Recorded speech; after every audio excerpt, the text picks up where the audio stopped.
귀한 찬양에 감사드립니다. 찬양과 함께 우리의 마음도 하나님께로 드려져서 아름다운 기도 되기를 간절히 소망합니다. 참 일주일 동안 정말 여러분 앞에 서면서 참으로 부족함도 많이 느꼈지만 또 항상 따뜻한 눈빛으로 격려해 주시고 경청해 주시는 성도들 덕에 일주일 동안 말씀을 잘 전할 수 있었던 것 같습니다. 특별히 우리 이원우 목사님과 사모님 또 부족한 종을 또 불러주시고 또 이렇게 말씀 시작하기 전마다 이렇게 과일을 준비해 주셔서 제가 지치지 않고 말씀 전할 수 있게 또 큰 힘이 되어 주셨습니다. 너무 감사드립니다. 사실은 40일 동안 이 집회를 위해서 기도하시고 여러분들이 개인적으로 사랑하는 사람들을 또 인도하기 위하여 눈물로 기도하셨다는 소식을 들었습니다. 또 새벽기도 영상도 제가 몇 편 봤는데요. 여러분의 그 간절한 기도가 정말 하나님께 분명히 상달되었을 것이고 결코 실수하지 않으시는 하나님께서 그 영혼들을 끝까지 구원하실 수 있는 계획을 갖고 계시고 그 계획에 우리를 동참하게 해주실 것을 믿습니다. 정말 하나님께서 베풀어 주시는 그 은혜가 이 집회의 기간뿐만 아니라 여러분들 신앙생활 하시는 내내 저에게도 그리고 여러분들에게도 풍성히 임해 주시기를 간절히 바랍니다.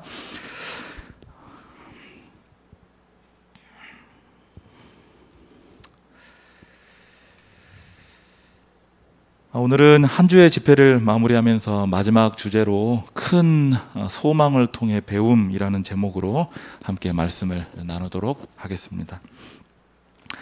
여러분에게 익숙한 노래 한 곡을 먼저 잠시 듣도록 하겠습니다.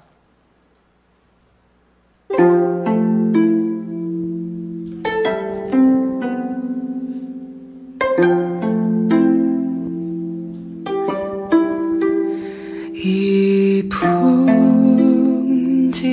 세상을 만났으니 너의 희망이 무엇이냐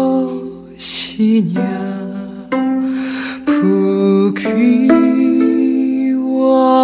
영화를 누렸으면 희망이 족할까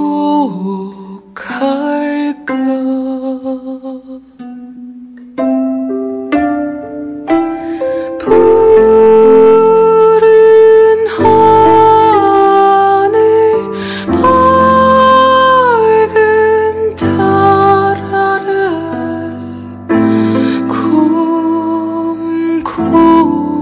곰곰이 생각하니 세상 만사가 춘몽 중에 또다시 꿈 같도다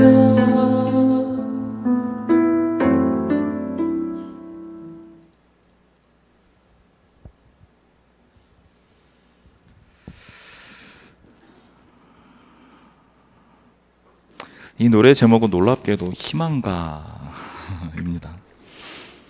제가 놀랍다라는 표현을 쓰는 것은 이 가사가 희망을 노래하는 것이 아니라 인생의 덧없음을 노래하는 어찌 보면 허무함과 절망에 가까운 감정을 담고 있기 때문에 그렇습니다.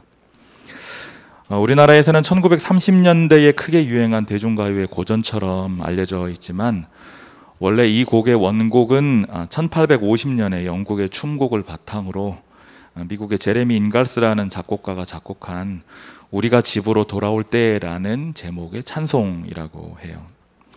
이 노래가 1910년도에 일본에 전래되어서 한 여교사가 이 곡에 그 학교에서 사고로 죽은 여학생들을 추모하는 본인의 자작시를 붙여서 이 추모식 때 불렀는데 1910년에 이제 기독교 신자였던 임학천이라는 분이 지금 보이는 이 가사로 이렇게 작사를 해서 이 풍진 세상을 이라는 이름으로 곡을 발표했습니다. 그런데 참 제목은 희망가인데 이 희망가가 노래하는 인생은 참으로 절망적이죠. 부귀와 영화, 사람들이 이것을 얻기 위하여 그토록 모든 것을 희생해가면서 관계도 포기하고 때로는 인간의 도리도 포기하면서까지 추구하는 이 부귀와 영화를 누려도 희망은 없고 인생이라는 것은 한낱 스쳐 지나가는 꿈과 같다고 탄식하고 있는 것입니다.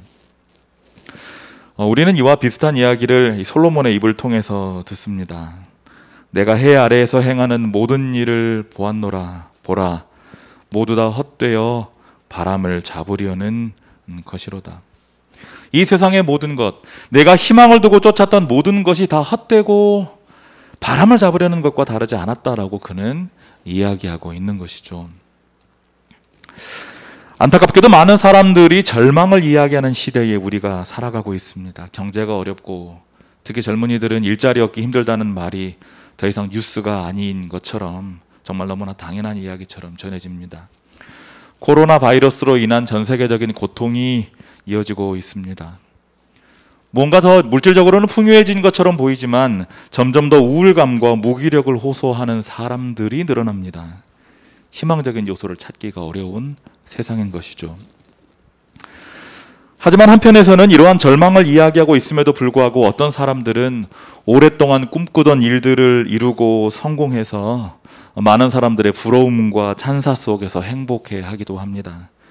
그들에게 불공평한 세상 혹은 희망이 없는 사회라는 이야기는 마치 실패자들의 푸념처럼 들릴지도 모르겠어요. 여러분, 그렇다면 우리가 살아가는 이 세상은 어떤 사람들이 말하는 것처럼 절망이 지배하는 곳일까요? 아니면 여전히 꿈이 이루어지는 희망의 세계일까요? 하나님의 말씀에 들려주는 음성에 귀를 기울여 보겠습니다. 에베소서 2장 12절 또 한번 인용하는데요. 그때의 너희는 그리스도 밖에 있었고 이스라엘 나라 밖의 사람이라 약속의 언약들에 대해서는 외인이요 세상에서 소망이 없고 하나님도 없는 자이더니.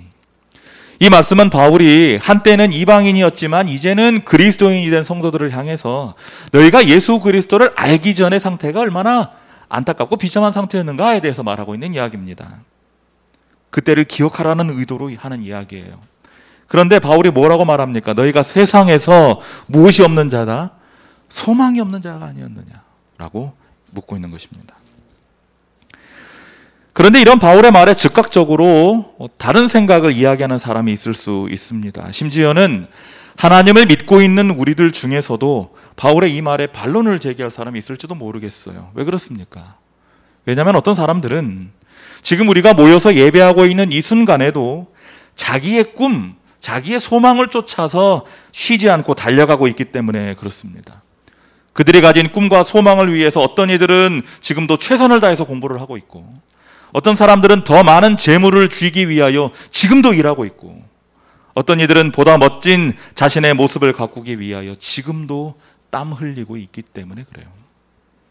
여러분, 그렇다면 지금 이 사람들에게는 소망이 있는 것일까요? 없는 것일까요?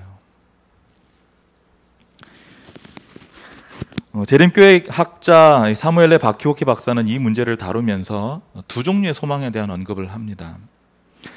소망이 인간의 생명과 생애의 바탕을 두고 있기는 하지만 모든 소망이 다 동일한 것은 아니다. 인간의 소망에 대한 연구는 적어도 두 종류의 소망이 있음을 알려준다. 첫째는 작은 소망, 둘째는 큰 소망이라 할 수 있다. 작은 소망이 있고 큰 소망이 있다는 것입니다. 작은 소망은 말 그대로 그 목표가 크지 않고 단기적인 소망을 말합니다. 다시 말해서 개인의 뜻을 실현하기 위하여 추구하는 소망들입니다. 예를 들어서 시험에 합격하는 것, 그리고 차를 사거나 집을 사는 것, 더 넓게는 원하는 사람과 결혼하고 또 원하는 만큼 돈을 벌어서 이렇게 본인이 쓰고 싶은 것 마음껏 쓰는 그런 삶들을 얘기하는 거죠. 여러분, 그러다 보니까 작은 소망은 그 소망의 종류가 엄청나게 많은 것입니다. 한마디로 이런 소망은 궁극적인 소망이라기보다는 하나의 바람이나 단기적인 소원이라고 말할 수 있겠어요. 반면에 큰 소망이 있다는 것입니다. 큰 소망은 훨씬 넓은 범위의 전체를 포함하고 목표가 장기적이면서 최종적인 것이고, 특별히 사무엘레 바키오키는 이 큰 소망의 조건은 성취에 대한 확신이 있을 때 이것만이 큰 소망이 될 수 있다라고 이야기하고 있습니다. 따라서 이러한 큰 소망은 개인이 가지고 있는 이러한 작은 소망들에 대한 궁극적인 최종 목표가 되고, 그 작은 소망들에게 영감을 불어넣어주고 힘을 불어넣어주는 그런 동력을 제공하는 역할을 하게 된다는 것이죠. 예를 들어서 내가 의사가 되겠다라는, 혹은 내가 정말 성공한 법조인이 되겠다라는 그런 꿈을 가진 사람들이 오늘의 일상을 희생해 나가면서까지 공부에 매달리는 것, 이런 것들이 어떻게 보면 보다 큰 꿈이 작은 꿈에게 계속하여 힘을 불어넣어주는 하나의 모델이라고 말할 수 있겠어요. 그런데 아시는 것처럼 이러한 성공이 또 궁극적인 목표는 될 수 없다라는 것입니다. 더 큰 목표가 그 배후에 존재하게 되는 것이죠. 그렇다면 성경은 그리스도를 알지 못하는 자들을 향해서 분명히 소망이 없는 자들이라고 말하고 있는데, 왜 그들에게 소망이 없는 자라고 말하는가라는 것입니다. 아마 이제 어느 정도 짐작하셨겠지만, 성경이 지금 세상을 향하여 소망이 없는 자들이라고 말할 때 지금 이 사람들에게 작은 소망이 없기 때문에 이런 얘기를 하는 것일까요? 큰 소망이 없기 때문에 이런 얘기를 하는 것일까요? 맞습니다. 우리는 큰 소망을 가지지 못한 인간의 한계를 하나의 이야기에서 발견합니다. 한 목사님이 정말 열심히 인생을 사는 한 젊은이에게 이렇게 물었어요. 젊은이, 왜 이렇게 열심히 사는가? 그가 아주 밝은 표정으로 대답했습니다.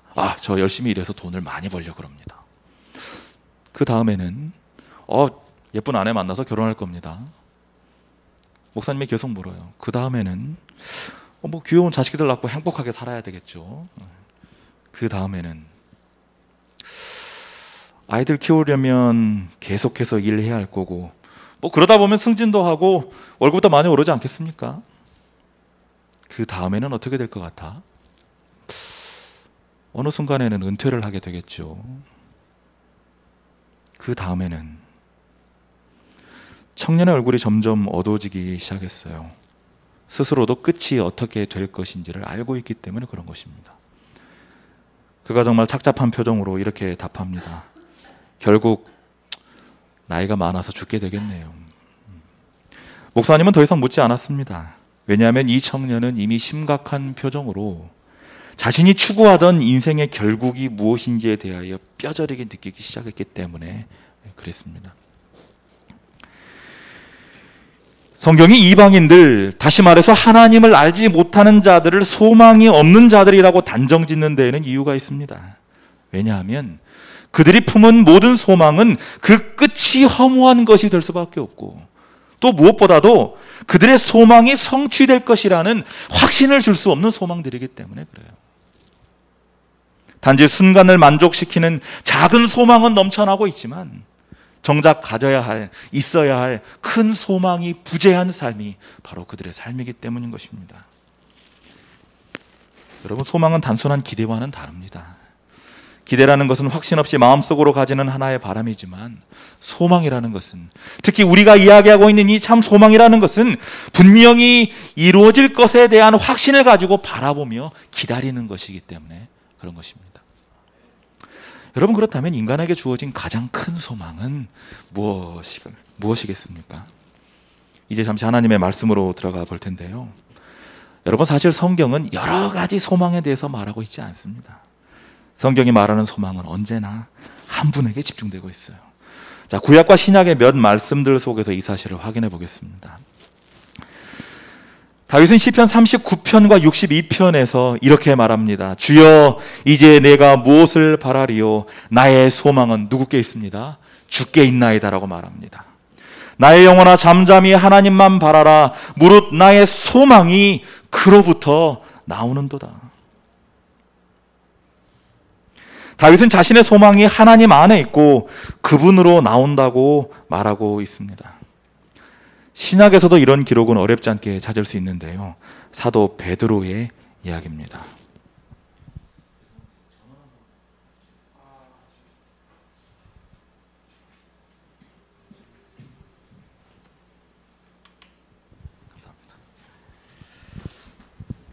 사도 베드로는 이렇게 말합니다. 너희는 그를 죽은 자 가운데서 살리시고 영광을 주신 하나님을 그리스도로 말미암아 믿는 자니, 너희 믿음과 무엇이? 소망이 누구에게 있다고요? 하나님께 있게 하셨다라고 얘기합니다. 사도 바울은 좀 더 직접적으로 이 소망을 이야기해요. 함께 읽겠습니다. 하나님이 시작. 하나님이 그들로 하여금 이 비밀의 영광이 이방인 가운데 얼마나 풍성한지를 알게 하려 하심이라. 이 비밀은 너희 안에 계신 그리스도 신이 곧 영광의 소망이니라. 사도 바울은 예수 그리스도께서 인간의 소망 되신다라고 분명하게 이야기해요. 왜냐하면 예수님은 인간이 가지고 있는 작은 소망들과는 차원이 다른 큰 소망이시기 때문에 그래요. 우리가 앞서 나눈 이야기처럼 큰 소망이 어떤 소망이라고 이렇게 알고 있습니까? 그 범위 자체가 뭐 개인의 삶에 국한되는 그런 작은 것들이 아니고요. 그 소망이 이루어질 것이라는 확실한 근거가 있을 때 그것이 무엇이 될 수 있다고 말씀드렸습니까? 큰 소망이 될 수 있다고 말씀드렸어요. 여러분, 그렇다면 사도 바울은 자신 있게 예수 그리스도가 우리의 소망이다, 예수 그리스도가 궁극적인 큰 소망이다라고 말하고 있는데, 그러면 실제로 예수님께서는 이런 조건들을 만족시키실까요? 디모데전서 4장 10절을 보겠습니다.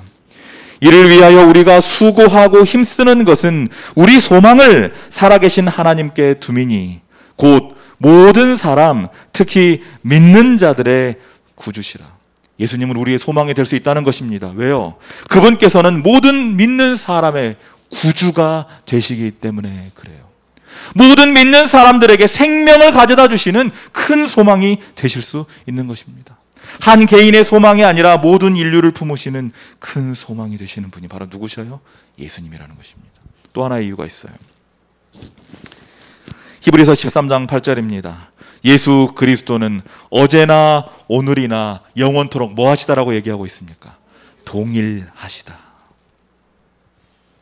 변하지 않는 분이시기 때문에 그분은 우리가 믿을 만한 큰 소망이 되실 수 있다라고 얘기하는 겁니다. 세상에 많은 연인들이 사랑을 이야기하죠. 난 변하지 않을 거야, 내 마음은 변하지 않을 거야 라는 이야기는, 이런 약속은 이런 사랑의 속삭임이 오갈 때마다 빠지지 않고 등장하는 단골 레퍼토리라고 말할 수 있을 겁니다. 그런데 그 사랑이 영원합니까? 그 사랑이 영원한 것이 아니고 인간은 너무나 사소한 문제로도 쉽게 변할 수 있다는 것을 아는 데는 그리 오랜 시간이 걸리지 않는 것입니다.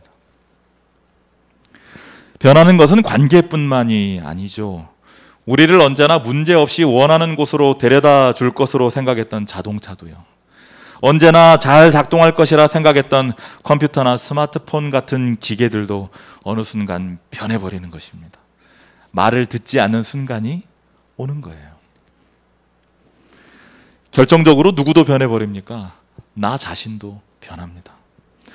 언제나 내가 원하는 대로 움직여줄 줄 알았던 내 몸인데요, 어느 순간부터 말을 들어요? 듣지 않아요. 듣지 않는 것입니다. 뭐 젊었을 때는 정말 이렇게 뭐 쇠도 씹어 먹을 정도로 소화도 잘 되고, 그죠? 뭐 많은 길을 걷고 많은 일을 해도 지치지 않았던 내 몸인데 어느 순간부터 아이고 아이고 하는 소리가 나오고요, 그죠? 서 있는 것보다 앉아 있는 게 좋고, 앉아 있는 것보다 뭐 하는 게 좋고, 누워 있는 게 좋고, 그죠? 전에는 뭐 한 끼 정도 굶는 거 괜찮았는데 이제는 한 끼만 굶으면 이렇게 손이 떨리고 이렇게. 젊은이들은 그들의 젊음이 영원할 것으로 생각하지만 역시나 어리석은 인간의 착각에 불과한 것이라는 거죠. 그런데 여러분, 생각해 보면 지금 언급한 사람, 내 곁에 있는 사람, 그리고 내가 가지고 있는 이 물건들, 그리고 나 자신, 이것들은 모두 인간이 하나님 대신에 의지하고 있는 것들입니다. 때로 우리는 하나님보다 누구를 더 의지하기를 좋아합니까? 내 곁에 있는 사람을 더 의지하기를 좋아해요. 때로 우리는 하나님보다 내 손에서 확실하게 작동하는 것처럼 보이는 문명의 이기들을 더 신뢰하며 사는지도 모르겠어요. 하나님보다 내 판단과 내 능력에 더 큰 믿음을 주며 살기도 한다라는 것입니다. 여러분, 그러나 그것들은 한순간에 변해버리는, 믿을 수 없는 그런 것들에 불과하다라는 거예요. 여러분, 그런데 더욱 서글픈 것은 우리가 때때로 사람에게 배신을 당하고, 때로 내가 가진 물건들이 고장나고, 심지어는 내 몸에 병이 생겨도 그것으로 인하여 정말 심한 충격을 받거나 하지 않는다라는 거예요. 왜냐하면 우리는 마음속에 이미 이것들은 뭐 한다는 것을 알고 있어요. 변한다는 것을 이미 알고 있어요. 놀라지 않는 것입니다. 우리의 마음속에 이미 사람과의 관계는 깨지기 쉽고 물건들은 낡아지면 자연스럽게 고장이 나고 사람도 나이 들면 예전 같지 않다라는 사실을 이미 인정하고 있기 때문에 그래요. 그런데 우리는 이 사실을 이미 알고 인정하고 있음에도 불구하고 습관적으로 혹은 본능적으로 이것들을 누구보다 큰 소망 되시는 예수 그리스도, 우리 하늘 아버지보다 더 의지하며 살고 있다는 것입니다. 이처럼 인간이 하나님 대신에 의지하는 것들은 결코 큰 소망이 될 수 없습니다. 왜냐하면 그것들은 뭐하기 때문에요? 변하기 때문에 그래요. 영원하지 않기 때문에 그런 것입니다. 그러나 우리 주님은 모든 믿는 자들의 소망이 되시며 어제나 오늘이나 동일하십니다. 그렇기 때문에 진정한 큰 소망이 되시는 거예요. 이 앞에 있는 이 말을 한번 우리가 큰 소리로 읽고 우리의 결심으로 삼았으면 좋겠습니다. 읽겠습니다. 시작. 모든 믿는 자들의 소망이시며 변하지 않으시는 예수님만이 인류의 큰 소망이 되십니다. 예수님께서 인류의 큰 소망이 되실 뿐만 아니라 여러분과 저의 개인적인 인생 최고의 소망이 되기를 간절히 소망합니다. 여러분, 이처럼 예수님께서 가지신 이 인류의 큰 소망으로서의 자격에 대해서는 알게 되었는데, 그렇다면 인류의 큰 소망이신 예수님께서는 우리를 위하여 어떤 일을 하시느냐라는 것입니다. 아마 여러분들은 다 아시는 얘기일 거예요. 하지만 오늘은 다시 한번 이것을 확인하고 넘어가기를 원합니다. 먼저 예수님은 인간의 죄를 담당하시기 위하여 십자가에 달려 돌아가셨습니다. 누가 죽어야 할, 인간이 죽어야 할 죽음을, 그 죄의 짐을 대신 지고 죽으셨기 때문에 우리의 구원자가 되셨어요. 베드로전서 2장 24절 말씀입니다. 친히 나무에 달려 그 몸으로 우리 죄를 담당하셨으니 이는 우리로 죄에 대하여 죽고 의에 대하여 살게 하려 하심이라. 그가 채찍에 맞음으로 너희는 나음을 얻었나니. 우리 주님께서는 죽을 수밖에 없는 운명에 처한 사람을 구원하시기 위하여 십자가를 지셨습니다. 우리는 죄의 저주 아래에서 태어났지만 스스로는 이 문제를 해결할 수 없었는데 죄 없으신 예수님께서 십자가에 달려서 우리의 죄 대신하여 돌아가심으로, 우리를 위하여 피를 흘리심으로 우리는 생명을 얻게 되었다는 거예요. 그렇기 때문에 예수님은 우리의 소망이 되실 수 있는 것입니다. 내게 해결할 수 없는 이 죄의 문제를 뭐 하시기 때문에? 해결하셨기 때문에 그런 것이에요. 우리의 죄를 해결하신 예수 그리스도를 우리의 삶의 소망으로 삼고 살아가게 되기를 간절히 축원합니다. 그런데 예수님의 이 사역은 단순히 십자가에서 마쳐진 것이 아니었다라는 거예요. 성경은 예수 그리스도께서 지금 뭐 하고 계신다라고 소개하고 있습니까? 하늘에서 우리를 위하여 충보하고 계신다라고 얘기를 해요. 요한일서 2장 1절입니다. 나의 자녀들아, 내가 이것을 너희에게 쓰면 너희로 죄를 범하지 않게 하려 함이라. 만일 누가 죄를 범하여도 아버지 앞에서 우리에게 대언자가 있으니 곧 의로우신 예수 그리스도시라. 예수님께서는 십자가에서 죽으시고 부활하시고 승천하셔서 지금 하늘 성소에서 우리를 위하여 충보하고 계십니다.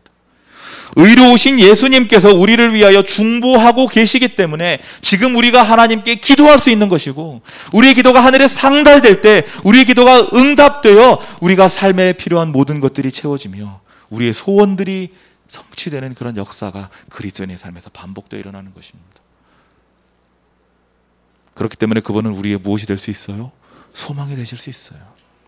하지만 어떤 사람들에게 이 중보하시는 예수님의 모습은 그림이 잘 그려지지 않는 모습인 것 같아요. 어떤 이들은 묻기도 합니다. 예수님이 지금 하늘에서 중보하신다고 하는데 그 약속을 어떻게 믿을 수 있느냐라는 얘기를 해요. 예수님이 지금 우리 눈에 보이지도 않는데 그분이 지금 졸고 계신지 쉬고 계신지, 그분이 정말 다른 일에 바쁘신지 우리가 알 길이 무엇이냐라고 얘기하기도 해요. 사실 완벽한 예가 될 수는 없겠지만 저는 이렇게 질문하는 사람들에게 제 과거의 하나의 경험을 이야기하곤 합니다. 아까 안식일학교 시간에 우리 지재성 집사님이 이렇게 과거 어렸을 때 저와 나누었던 추억에 대해서 말씀을 하셨는데, 제가 사실 우리 지재성 집사님 아버님 성함이 계속 이렇게 기억이 났어요. 그런데 그때 정말 이렇게 교회에서 즐겁고 행복하게 살겠던 것 같습니다. 정말 이렇게 많이 놀기도 하고 또 이렇게 어린이부에서 활동도 많이 하기도 했는데 그때 참 이렇게 좋은 추억들이 많아요. 물론 우리 지집사님이 저보다 더 추억이 많으신 것 같아요. 그러니까 그때 말씀을 하시는데 집사님은 잠깐 이렇게 그곳에 머물렀다 떠나셨기 때문에 그곳의 추억이 굉장히 소중하게 있는데 저는 고등학교 졸업할 때까지 이제 광주에서 살았기 때문에 굉장히 많은 일들이 있었고 사실은 많이 기억도 사실은 안 나요.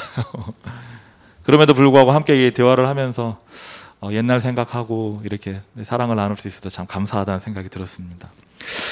지금은 이제 저희 부모님이 광주에 더 이상 살지 않으시고 지금은 이제 삼육대 부근으로 이사를 오셨어요. 그런데 제가 군복무를 할 때는 여전히 광주에 살고 계셨습니다. 제가 군 생활을 어디에서 했냐면 철원에서 했습니다. 그렇기 때문에 이 휴가를 받아도요, 이 고향집까지 다녀오려면 이틀이 그냥 날아갑니다. 왜냐하면 아침에 부대에서 밥 먹고 출발해서 이렇게 그 버스를 타고 뭐 이렇게 기차역까지 가서 기차를 타고 광주 내려가면 시간이 정말 하루가 거의 다 가버려요. 그런데 제가 첫 휴가 때 일이었습니다. 그때 기억으로는 광주에서 아침 8시에 출발하는 아침 기차를 타야 이 부대까지 제 시간에 들어갈 수 있었기 때문에 뭐 휴가 마지막 날에 굉장히 바빴어요. 그런데 휴가 마지막 날에 미리 끊어놓은 기차표를 가지고 이 기차를 타고 이제 가기만 하면 되는데 그날 아침에 제가 좀 늦잠을 잤어요. 그래서 시간이 정말 이렇게 기차 시간이 거의 남지 않은 것입니다. 일어나자마자 누구를 원망했을까요? 저를 원망해야 되는데 나를 제대로 못 깨운 엄마를 또 원망했어요. 어머니를 원망했어요. 그래서 어머니와 함께 정말 정신없이 평소에는 잘 타지도 않는 택시를 잡아 타고 광주역을 향하여 달려간 것입니다. 도착했을 때 거의 한 2, 3분 남았던 것 같아요. 그래서 저는 택시에서 내리자마자 정말 쏜살같이 플랫폼을 향해서 달려갔어요. 그런데 저희 어머니는 이제 택시비를 내시고 절뚝거리시면서 뒤따라 오셨습니다. 사실 저희 어머니가 어렸을 때부터 다리가 좀 불편하셔서 빨리 걷지를 못하셔요. 그런데 그 순간에는 정말 제가 휴가 복귀가 늦어지면 안 된다는 그 생각과 나를 왜 늦게 깨워서 이 사단을 만들었는가라는 생각 때문에 그 원망과 함께 저는 어머니 돌아볼 틈도 없이 그냥 열심히 기차를 향해 뛴 것입니다. 기차를 탔을까요? 못 탔을까요? 탔습니다. 다행히 기차를 타고 정말 창가에 자리를 잡았어요. 근데 참 사람 마음이 간사한 게 이렇게 제 목적이 딱 해결되고 나니까 그때서야 누구 생각이 나는 거예요? 그때서야 어머니 생각이 나는 거예요. 창 밖을 보는데 어머니가 저기 이제 플랫폼으로 이렇게 절뚝절뚝 걸어오셔요. 그래서 갑자기 또 그 순간에 효자가 됐는데 또 창문으로 전에는 이렇게 손도 뭐 흔들지도 않고 이야기도 안 했던 어머니한테 막 손을 흔듭니다. 이렇게. 그런데 어머니가 저를 못 보셔요. 저를 못 찾으신 거예요. 막 또 창문도 좀 두들겨 보고 막 했던 것 같은데 못 찾으셨어요. 그런데 이제 기차가 막 이렇게 움직이기 시작하는 것입니다. 그런데 그때 어머니가 갑자기 그 열차가 떠나는 정면을 향해서 아주 환하게 웃으시면서 손을 막 이렇게 흔드셔요. 그러시더니 이제는 열차 뒤편을 보고 또 환하게 웃으시면서 손을 막 이렇게 흔드셔요. 그리고 마지막으로는 열차 앞에를 보면서 손을 탁 이렇게 흔드셔요. 그러니까 어머니는 제가 어디 있는지 아셨어요? 모르셨어요? 모르셨어요. 그런데도 어디선가 자신을 지켜보고 있을 아들을 위해서 최선을 다해서 인사를 해주시는 것입니다. 심지어는 아들이 그 순간 자기를 보지 않고 있을 수도 있어요. 그런데도 아들을 위하여 최선을 다하여 그가 할 수 있는 모든 방향으로 인사를 하시는 것입니다. 저는 어머니의 그 모습을 본 이후부터 어머니께서 내가 너를 위해서 항상 기도한다라는 말씀을 의심하지 않게 되었습니다. 왜냐하면 어디에 있을지 모를, 지켜보고 있지 않을지도 모를 아들을 위해서도 3번의 인사를 하는 수고를 마다하지 않는 어머니시라면 아들을 위한 기도를 결코 잊지 않으시고 쉬지 않으실 것이라는 확신이 들었기 때문에 그렇습니다. 여러분, 우리는 예수님께서 우리를 위하여 중보하시는 장면을 볼 수 없습니다. 하지만 그분께서 이 땅에 계셨을 때 십자가에서 보여주신 하나님의 사랑을 경험한 사람이라면, 오늘 우리에게 허락된 말씀을 통하여 이 땅에서 보여주신 그분의 사랑을 맛보고 경험한 사람이라면, 그분께서 지금도 쉬지 않고 우리를 위하여 기도하신다라는 이 중보의 약속도 뭐 할 수 있는 것입니까? 믿을 수 있다라는 것이에요. 왜냐하면 우리 주님은 우리가 앞서 나눈 이야기처럼 결코 변치 않으시는 하나님이시기 때문에 그런 것입니다.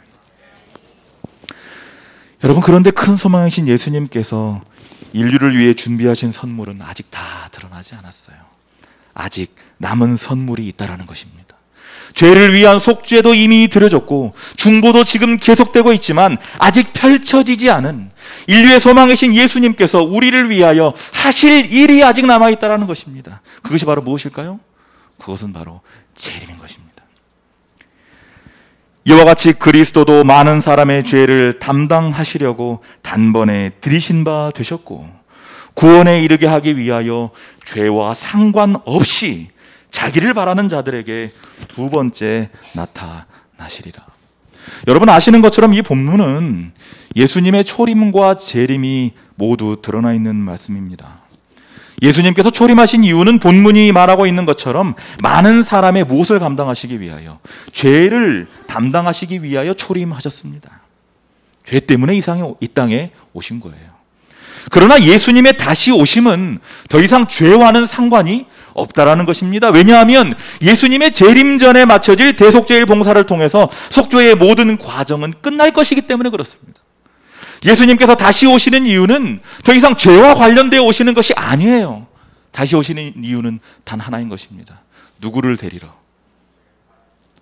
죄사함 받고 예수 그리스도의 다시 오심을 기다리는 사람들, 주님을 큰 소망으로 생각하고 그분을 바라며 살아가는 당신의 자녀들을 데리러 오시는 것입니다.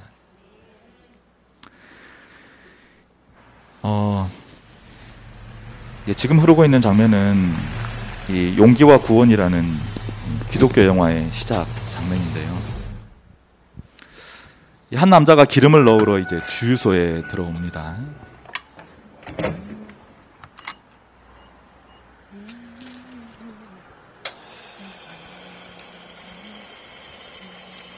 셀프 주유소에서 이제 기름을 넣으면서 이게 막 출발하려고 보니까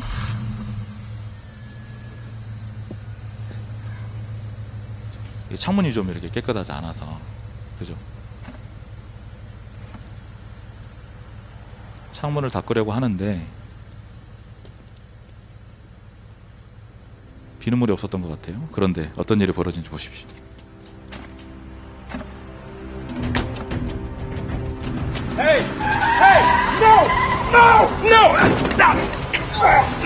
자동차 강도를 당하는 거예요. 여기에 나온 말들은 거의 욕들이기 때문에 안 들으시거든요.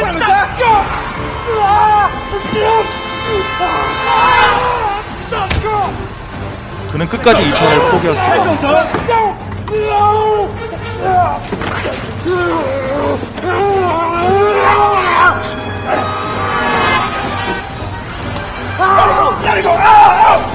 목숨 걸고 이 차를 지키려 하는 것입니다.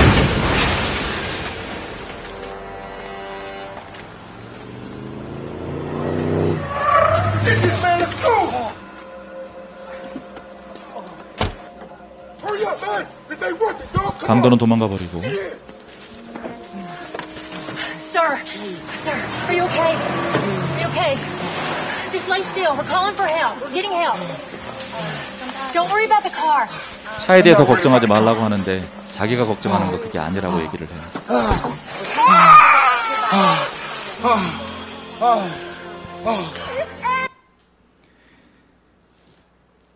그가 염려했던 것, 그의 염려의 대상, 그가 정말 목숨을 걸고서라도 포기할 수 없었던 대상은 차가 아니었어요. 바로 사랑하는 자신의 딸이었습니다. 여러분, 이처럼 아버지는 자식을 구원해 낼 때까지 멈출 수 있을까요? 결코 멈출 수 없습니다. 아버지는 자식을 구원하는 그 순간까지 결코 쉴 수가 없는 거예요. 마찬가지로 우리의 하늘 아버지께서도, 예수 그리스도께서도 우리의 구원이 완성되어 우리가 이 죄악 땅에서 벗어나 주님과 함께 영원하고 안전한 하늘에 거할 때까지는 쉬실 수 있을까요? 없을까요? 쉬실 수가 없는 것입니다. 여러분, 그렇기 때문에 저는 재림을 기다리는 예수님의 모습이 정말 한가하게 시간을 기다리는 모습은 결코 아닐 것이라고 확신합니다. 지금도 우리의 마음속에서 벌어지는 세상과 사탄과 하나님과의 치열한 전쟁에 직접 참여하셔서 우리의 마음의 주도권을 잡기 위하여, 우리를 잡아 하늘로 인도하시기 위하여 지금도 쉬지 않고 일하고 계신다라는 거예요. 왜요? 우리의 귀한 생명을 결코 뺏길 수가 없기 때문에 그런 것입니다. 아버지가 정말 그 차보다도 그 차 안에 있는 자기 딸을 위하여 목숨 걸고 그 차에 매달리는 것처럼 주님께서는 지금도 이 망해가는 이 지구라는 별을 붙드시고 이 안에서 살아가는 우리를 구원하시기 위하여 오늘도 포기하지 않으시고 일하고 계신다는 거예요. 이것이 바로 성경이 우리에게 가르쳐주는 우리를 사랑하시는 예수님의 마음이라는 것입니다. 여러분, 그런데 주님께서는 오늘 우리에게 너희도 이 마음을 가져야 한다라고 말씀하고 계신다는 거죠. 죄인이 차마 죽는 것을 보지 못하는 주님의 마음으로 너희 또한 세상을 바라보라고 말씀하신다는 거죠. 여러분, 만약 우리의 마음속에 이러한 예수님의 간절한 마음이 생긴다면 우리는 어떻게 될까요?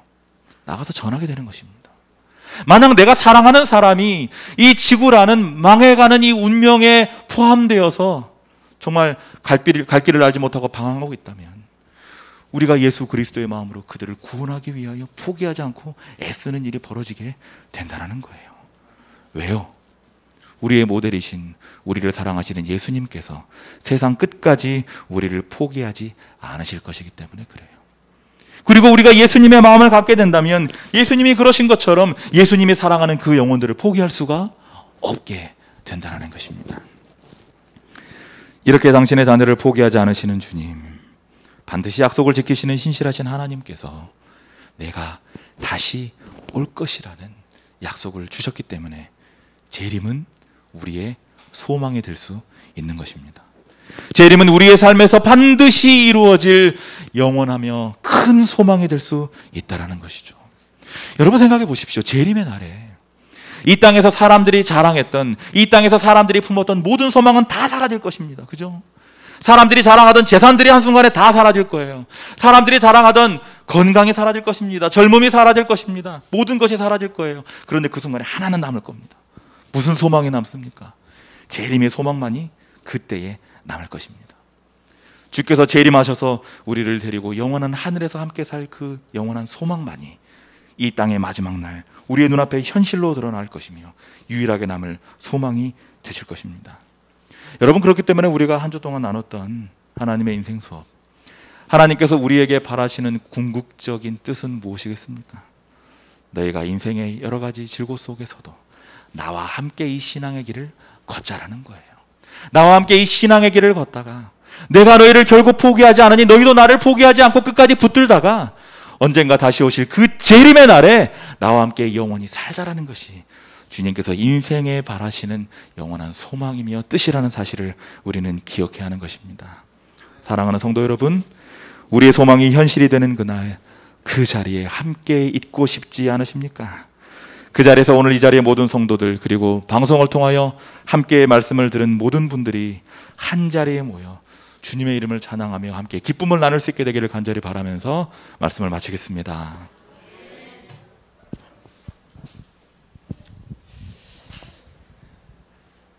우리에게 주신 놀라운 귀한 소망,